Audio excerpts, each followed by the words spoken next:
WeatherScope.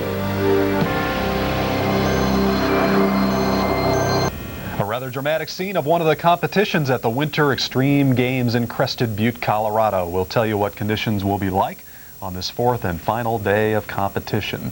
Good morning. Welcome to WeatherScope. I'm Rick Griffin. And I'm Will Annan. Also in the west, Interstate 70 west of Denver has been closed until sunrise this morning due to avalanche conditions. We'll have details on that coming up as well. Meanwhile, the weather's unsettled in the southern states this morning. There's snow in the southern plains, and rain and mountain snow is heading for parts of the south. Meanwhile, we have wintry precipitation spreading across parts of the northeast, including New England this morning. There's a chance of snow today in New Haven, Connecticut.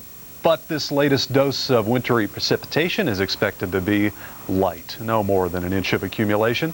Your area certainly does not need any additional weather problems. As you can see right here, the ground is still very icy in some areas due to the ice storm that moved through the New Haven area and interior Connecticut just a few days ago.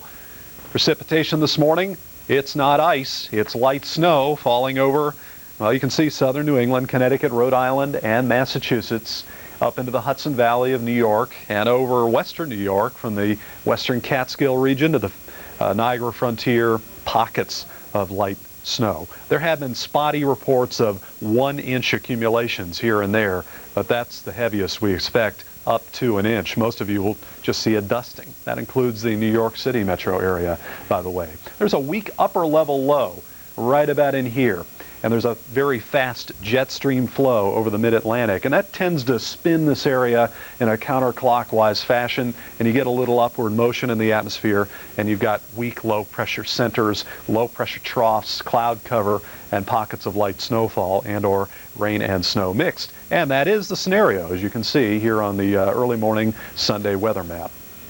Temperatures in the northeast, well, it sure could be colder this time of the year. Now, it is 8 degrees in Burlington, but it's above freezing in New York City and closing in on 40 in Washington, D.C., while you folks in Rochester and Detroit and Saginaw are in the mid to upper 20s. It wouldn't be unusual, of course, to see a high temperature in that range here in mid-January. 30, frosty in Atlanta, 50 in Orlando. New Orleans, 53, 63 in Houston. There's some moisture beginning to flow northward in Texas, and it's beginning to be pulled into low pressure, which is forming here over north central Texas.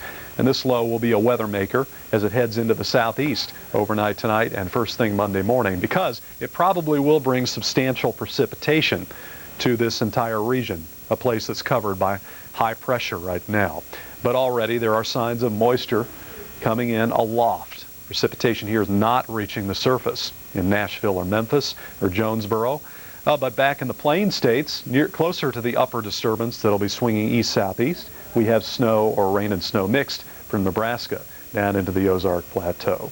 And it's moving quickly in an east-southeast direction. We'll check it out on the forecast shortly. Meanwhile, let's look at a pretty good western storm. Will. And elsewhere in the country, we'll talk about that western storm and also about numerous road closings this morning in the state of Colorado due to extreme weather conditions. Among them, Interstate 70 west of Denver, which has been closed until sunrise due to avalanche conditions. Heavy snows fell in the region yesterday, followed by high winds which have created those avalanche dangers. Meanwhile, there's one place in Colorado where few are complaining about the snow. Sweet. Awesome. Way awesome.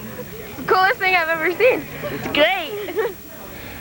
Just some of the comments by those attending ESPN's Extreme Winter Games in Crested Butte, Colorado. Yesterday, even a blast of snow and strong winds couldn't steal the show from these athletes. Athletes from around the world are competing in 6 sport categories, which include snowboarding, free skiing, ice climbing, and snow bike mountain racing. So a lot of stuff is going on. Let's show you what's happening in the west right now. We're going to talk about that big winter storm moving on inland. High wind watches and warnings have gone up now from northern parts of California along much of the coast of Oregon and Washington. So again, we're going to be looking at a blustery situation. Looks like the Lake Tahoe region will be blasted by a couple of feet of snowfall by late tomorrow morning, early tomorrow afternoon, as this vigorous storm system begins to move inland now during the next 24 hours. The front's still offshore right now, but we're already looking at some moisture getting real close to northwestern California. And again, you can see those tightly packed isobars. That means wind, that big pressure difference. So once again, we're looking at gale warnings now from Pigeon Point, California, up towards the Straits of Juan de Fuca in the state of Washington. And right now in Seattle, 50 degrees, Portland 47, Medford 37 degrees. And once again, we're looking at snow levels for the Sierra initially on, and also for parts of the Cascades, 6,000 feet, but they will lower substantially during the next 24 hours as you look at them getting down to about 2,000 or 3,000 feet. And that big batch of moisture right now just off the California coastline getting set to move into Eureka within the next hour or two. Let's show you what's happening throughout the Midwest this morning. A very weak system here. Light snow or light freezing drizzle covers much of lower Michigan this morning. A couple of snowflakes around Green Bay. There's your weak storm system. The temperatures again rather chilly. We're looking at 9 degrees.